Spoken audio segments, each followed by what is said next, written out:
نور مجسم صلی اللہ تعالی علیہ وسلم نے فرمایا بے شک اپنے مال اور صحبت میں لوگوں میں سب سے زیادہ مجھ پر جانی اور مالی ایثار کرنے والے ابو بکر ہیں، اگر میں کسی کو خلیل بناتا تو ابو بکر کو خلیل بناتا۔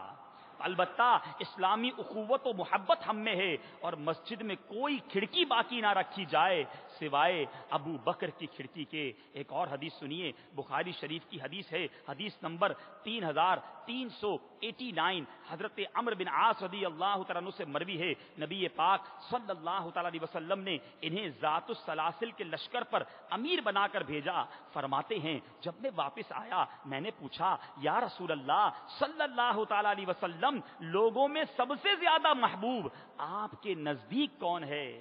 فرمایا عائشہ۔ عرض کی یا رسول اللہ مردوں میں؟ تو فرمایا ان کے باپ یعنی حضرت ابو بکر صدیق رضی اللہ تعالیٰ عنہ۔ پھر عرض کیا اس کے بعد کون ہے؟ میرے آقا نے ارشاد فرمایا حضرت عمر رضی اللہ تعالیٰ عنہ۔ اے میرے پیارے اسلامی بھائیوں، بخاری شریف کی ہم نے حدیث سنی، غور کیجئے، ہم یہ تمنا کرتے ہیں کہ اللہ تبارک و تعالی ہمیں سرکار کا عشق عطا فرمائے۔ ارے اس ہستی کا کیا عالم ہوگا کہ جس کے بارے میں میرے آقا فرماتے ہیں کہ اگر مردوں میں سب سے زیادہ کسی چاہتا ہوں تو وہ ابو بکر ہیں۔ اللہ کا پیارا بنے جو تمہیں چاہے، یا رسول اللہ اللہ کا پیارا بنے جو تمہیں چاہے، اس کا تو بیان ہی نہیں جسے تم چاہو۔ ارے جس کو مصطفیٰ کریم چاہیں اس کے مرتبے کی کیا شان ہوگی۔ مزید شان صدیق اکبر سنیے، حضرت ابو ہریرہ رضی اللہ تعالیٰ عنہ راوی ہیں، ترمذی شریف کی حدیث ہے، باب مناقب ابی بکر، حدیث نمبر 3594 ہے۔ حضرت ابو ہریرہ روایت کرتے ہیں سرکار دو عالم صلی اللہ تعالیٰ علیہ وسلم نے فرمایا ہم پر کسی کا بھی جانی اور مالی ایثار نہیں مگر ہم نے اس کا بدلہ دے دیا سوائے ابو بکر کے کہ ان کی ہمارے لیے اتنی قربانیاں ہیں کہ اس کا بدلہ قیامت کے دن اللہ تعالیٰ عطا فرمائے گا۔ اللہ اکبر۔ اے میرے پیارے اور محترم اسلامی بھائیوں، شان صدیق اکبر آپ نے سرکار علیہ الصلوۃ والسلام کی زبانی سنی۔ اب آپ آگے سنیے کہ حضرت صدیق اکبر رضی اللہ تعالیٰ عنہ وہ مبارک ہستی ہیں جن کو دنیا کے اندر ہی جنت کی بشارت مالک جنت نے سنا دی۔ ایک بار دریائے رحمت جوش پہ ہے، کیا منظر ہوگا ذرا تصور تو کیجئے۔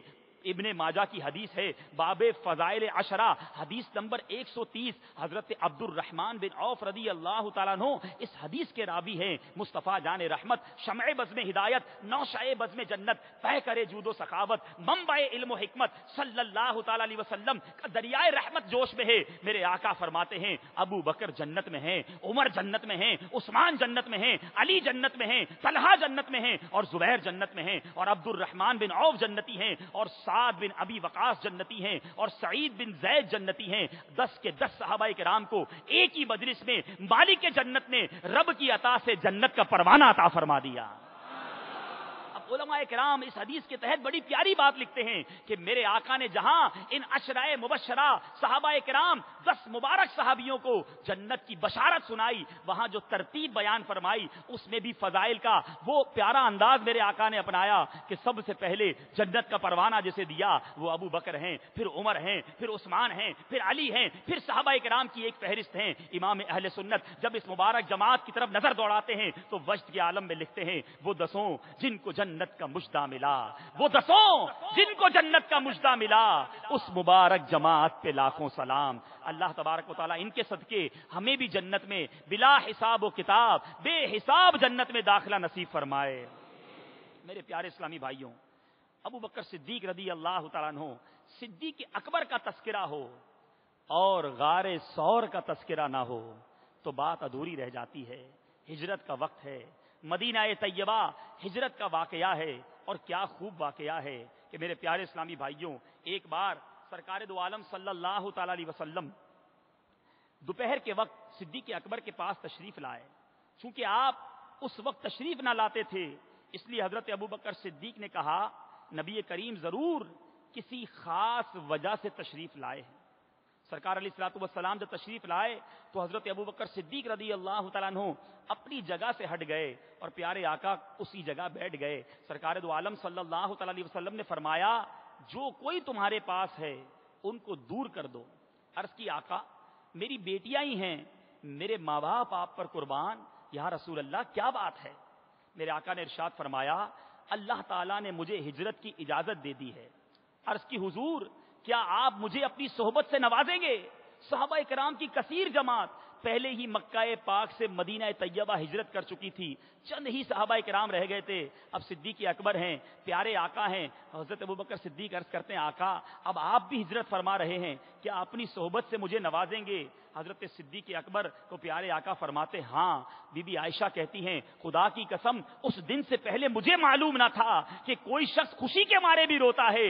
میں نے اپنے والد کو دیکھا، جب یہ سنا کہ ہجرت میں پیارے مصطفیٰ کریم مجھے اپنے ساتھ لے جا رہے ہیں، ابو بکر صدیق زاروں کے تار رونے لگے خوشی کے مارے۔ اور پھر اس کے بعد تیاریاں شروع کی گئیں، 2 اونٹنیاں تیار کی گئیں، اور اس کے بعد میرے پیارے اور محترم اسلامی بھائیوں پھر بنی دلائل قبیلے کے ایک آدمی عبداللہ بن ارقط کو بطور رہبر ساتھ لیا گیا۔ اس نے کچھ راستے تک تو رہبری کی، جب دونوں راستے پر چل پڑے تو حضرت ابوبکر صدیق رضی اللہ تعالیٰ عنہ کبھی دائیں چلتے، راستے میں جا رہے ہیں، صدیق اکبر رضی اللہ تعالیٰ عنہ کبھی دائیں چلتے، پھر کبھی بائیں طرف تشریف لے آتے، پھر کبھی آگے چلنا شروع کر دیتے، پھر کبھی پیچھے چلنا شروع کرتے۔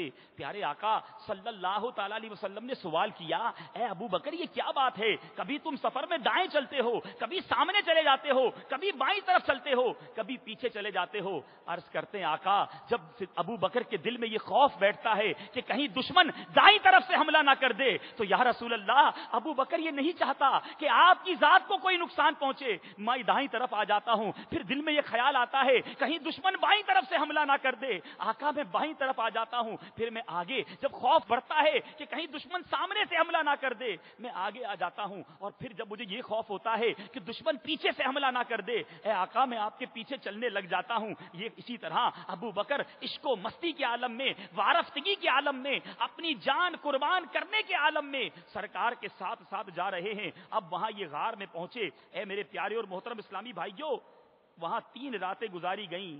انہی راتوں کا تذکرہ جب حضرت عمر فاروق رضی اللہ تعالیٰ عنہ کے سامنے ہوتا تو وہ فرماتے کہ ابو بکر کی 1 رات عمر کی ساری زندگی سے افضل ہے۔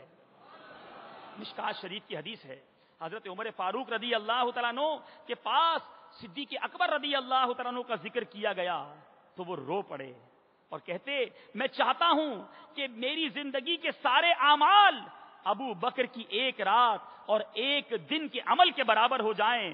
پھر فرمایا کہ حضرت ابو بکر صدیق نبی کریم صلی اللہ تعالی علیہ وسلم کے ساتھ غار ثور شریف کی طرف چلے، اور جب اس غار کے اندر پہنچے تو عرض کرنے لگے آقا جب تک میں اس غار میں داخل نہ ہو جاؤں آپ داخل نہ ہوئیے گا، اگر کوئی ایسی چیز ہے جو تکلیف دے تو وہ پہلے ابو بکر کو تکلیف دے تا میرے آقا محفوظ رہیں۔ صدیق اکبر اندر تشریف لے گئے، جا کر غار کی صفائی کی، اس میں ایک طرف بہت سارے سوراخ پائے، آپ نے اپنی چادر مبارک کو پھاڑ کر ان سوراخوں کو بند کرنا شروع کر دیا۔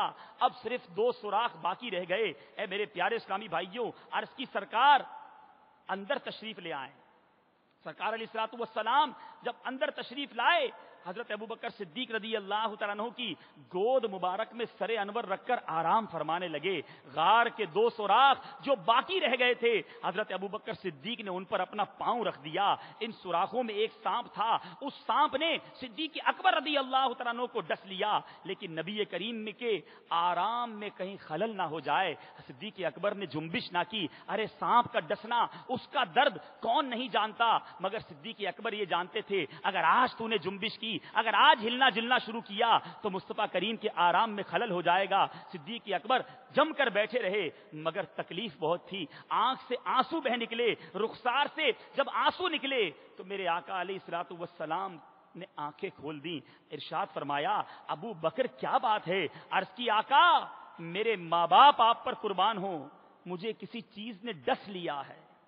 نبی پاک صلی اللہ تعالی علیہ وسلم نے کیا کیا؟ میرے آقا نے اپنا لعاب دہن نکالا، صدیق اکبر کے اس زخم پر لگایا۔ قربان جائیے مصطفیٰ کریم کے لعاب دہن پر صدیق اکبر پر جو تکلیف تھی، جو زہر کا اثر تھا، وہ سارا کا سارا جاتا رہا۔ پیارے آقا نے جب دیکھا کہ میرا محبوب میرا پیارا اتنا مجھ سے پیار کرتا ہے کہ میرے آرام میں خلل نہ ہو، سانپ کا ڈسنا برداشت کر لیا۔ مصطفیٰ کریم نے ہاتھ اٹھائے، دعا مانگی، اللہ اکبر، کیا دعا مانگ